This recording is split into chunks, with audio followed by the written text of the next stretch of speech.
ഭർത്താവിന്റെ സ്നേഹത്തേക്കാൾ വലുതല്ല മറ്റൊരു കരുതലും. താങ്ങായും തണലായും അങ്ങനെ ഒരാൾ ഉള്ളതാണ് ഏതൊരു ഭാര്യയുടെയും വിജയം.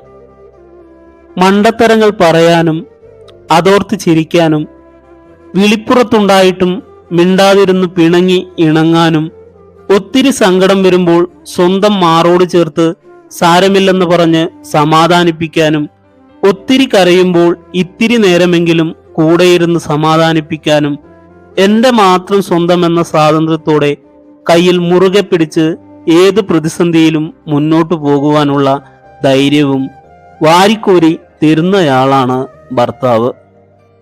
എത്ര സന്തുഷ്ട ദാമ്പത്യത്തിലും ഭാര്യയും ഭർത്താവും ചില രഹസ്യങ്ങൾ പരസ്പരം പറയാതെ ഉള്ളിൽ കാത്തു സൂക്ഷിക്കാറുണ്ട്.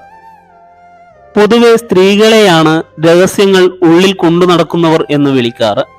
എന്നാൽ പുരുഷന്മാരും തങ്ങളുടെ ചില ചിന്തകളും തോന്നലുകളും ഭാര്യയുമായി പങ്കുവയ്ക്കാതെ മനസ്സിനുള്ളിൽ കൊണ്ടു നടക്കാറുണ്ട്. പങ്കാളിയെ വിശ്വാസമില്ലാത്തതുകൊണ്ടല്ല പുരുഷന്മാർ ഇത്തരം കാര്യങ്ങൾ മറച്ചു വയ്ക്കുന്നത്.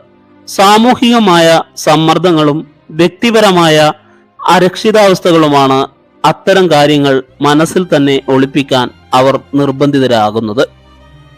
അതിലൊന്നാമത്തെ കാര്യമാണ് സാമൂഹികമായ സമ്മർദ്ദങ്ങൾ. സ്ത്രീയും പുരുഷനും എങ്ങനെ ആയിരിക്കണമെന്നതിന് സമൂഹം പല മാനദണ്ഡങ്ങളും മുന്നോട്ട് വയ്ക്കുന്നുണ്ട്. അത്തരം മാനദണ്ഡങ്ങൾ സ്ത്രീയെപ്പോലെ പുരുഷനും സമ്മർദ്ദമായി മാറുന്നു. പുരുഷൻ മാനസികമായി ശക്തനായിരിക്കണമെന്നും വികാരങ്ങൾ നിയന്ത്രിക്കണം എന്നിങ്ങനെയുള്ള സാമൂഹിക നിഷ്കർഷകൾ കാരണം തങ്ങളുടെ ദുർബലതകളെ അടിച്ചമർത്താൻ പുരുഷൻ നിർബന്ധിതരാകുന്നു. അക്കാരണം കൊണ്ട് ദുർബലമായി മുദ്രകുത്തുമെന്ന് ഭയന്ന് അവർ തങ്ങളുടെ രൂപത്തെക്കുറിച്ചുള്ള അരക്ഷിതാവസ്ഥകളും പരാജയ ഭീതിയും എല്ലാം ഉള്ളിലൊളിപ്പിക്കും. ചെറിയ കാര്യങ്ങൾക്ക് ഉള്ളാലെ വില കൽപ്പിക്കുന്നുണ്ടെങ്കിൽ പോലും അവർ അത് പുറത്ത് പ്രകടിപ്പിക്കാൻ തയ്യാറാകില്ല. രണ്ടാമത്തെ കാര്യമാണ് ഭാര്യ ചെയ്യുന്ന കാര്യങ്ങളിലുള്ള ഇഷ്ടം. ഭാര്യ ചെയ്യുന്ന ചില ചെറിയ കാര്യങ്ങൾ പോലും ഒരു പുരുഷനെ സന്തോഷിപ്പിച്ചെന്നിരിക്കാം. ഉദാഹരണത്തിന് തങ്ങൾക്ക് ഇഷ്ടപ്പെട്ട ഒരു ഭക്ഷണം ഉച്ചഭക്ഷണമായി തന്നയക്കുകയോ ജോലിയുടെ മടുപ്പിനിടയിൽ മനസ്സിന് ഉന്മേഷം നൽകുന്ന ഒരു സന്ദേശം അയക്കുകയോ അങ്ങനെ എന്തെങ്കിലും.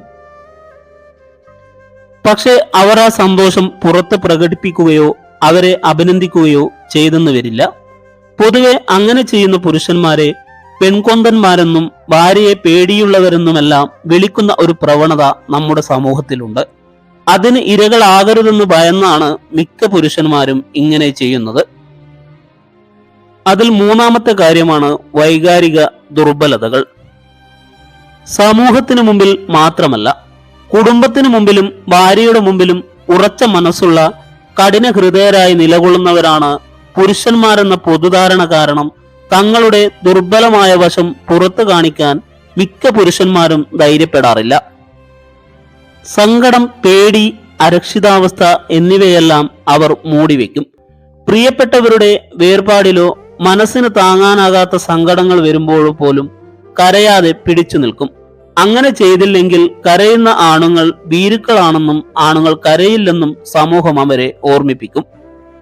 ഇതിൽ നാലാമത്തെ കാര്യമാണ് ഒറ്റയ്ക്കിരിക്കാനുള്ള ആഗ്രഹം. അല്പനേരം ഒറ്റയ്ക്കിരിക്കാനും മനസ്സിലുള്ള കാര്യങ്ങളെല്ലാം ഇറക്കി വെച്ച് സമാധാനം കൈവരിക്കാനും ചിലപ്പോൾ പുരുഷന്മാർ ആഗ്രഹിക്കാറുണ്ട്. എന്നാൽ അത് പങ്കാളിയോട് പറയാൻ അവർ മടിക്കുകയോ ഭയക്കുകയോ ചെയ്യുന്നു. കാരണം അങ്ങനെ ചെയ്താൽ പങ്കാളിയെ അത് വേദനിപ്പിക്കുമോ എന്ന് ഭയക്കുന്നത് കൊണ്ടാണിത്. ഇതിൽ അഞ്ചാമത്തെ കാര്യമാണ് രൂപത്തിലുള്ള ആത്മവിശ്വാസക്കുറവ്. സ്ത്രീയെ പോലെ തന്നെ പുരുഷനും അവരുടെ ശരീരത്തെക്കുറിച്ചും രൂപത്തെക്കുറിച്ചും ലുക്കിനെ കുറിച്ചും ആത്മവിശ്വാസക്കുറവും അരക്ഷിതാവസ്ഥയും ഉണ്ടാകാറുണ്ട്. എന്നാൽ അത് അവർ ഭാര്യയോട് പോലും തുറന്നു പറയാറില്ല. അതിനുള്ള കാരണം പുരുഷന്മാർ അവരുടെ രൂപത്തിനോ ശരീര സൗന്ദര്യത്തിനോ അമിത ശ്രദ്ധ നൽകരുതെന്ന പൊതുബോധമാണ്. ഇന്നതിൽ നിന്നും വ്യത്യസ്തമായി ചില പുരുഷന്മാർ ശരീര സൗന്ദര്യത്തെക്കുറിച്ചും സൗന്ദര്യ സംരക്ഷണത്തെക്കുറിച്ചുമെല്ലാം ഗൗരവമായി ചിന്തിക്കുകയും അതിനു വേണ്ട കാര്യങ്ങൾ ചെയ്യുകയും ചെയ്യുന്നുണ്ട്. എന്നാൽ അവരെ കളിയാക്കുന്ന പ്രവണത പൂർണ്ണമായും അവസാനിച്ചിട്ടില്ല. ആറാമത്തെ കാര്യമാണ് പരാജയഭീതി. പങ്കാളിയെയും കുടുംബത്തെയും സംരക്ഷിക്കുന്ന, അവർക്ക് വേണ്ട കാര്യങ്ങൾ ചെയ്തു കൊടുക്കുന്ന ഒരാളായാണ് സമൂഹം പുരുഷന്മാരെ കാണുന്നത്. ഈയൊരു കാഴ്ചപ്പാടിൽ പുരുഷന്മാരെ വളർത്തുന്നതിനാൽ കരിയറിലെ തിരിച്ചടി, സാമ്പത്തിക പ്രശ്നങ്ങൾ, ലക്ഷ്യങ്ങളിൽ എത്തിച്ചേരാനാകാത്ത അവസ്ഥ എന്നിവയിലുള്ള ഭയങ്ങൾ മറ്റുള്ളവരുമായി, പങ്കാളിയുമായും പങ്കുവയ്ക്കാൻ പുരുഷന്മാർ ഭയക്കുന്നു. അങ്ങനെ ചെയ്താൽ തങ്ങളെ സമൂഹം വില കുറച്ച് കാണുമോ, തങ്ങൾ കഴിവില്ലാത്തവരായി മുദ്ര കുത്തപ്പെടുമോ എന്ന പേടിയാണ് പലർക്കും.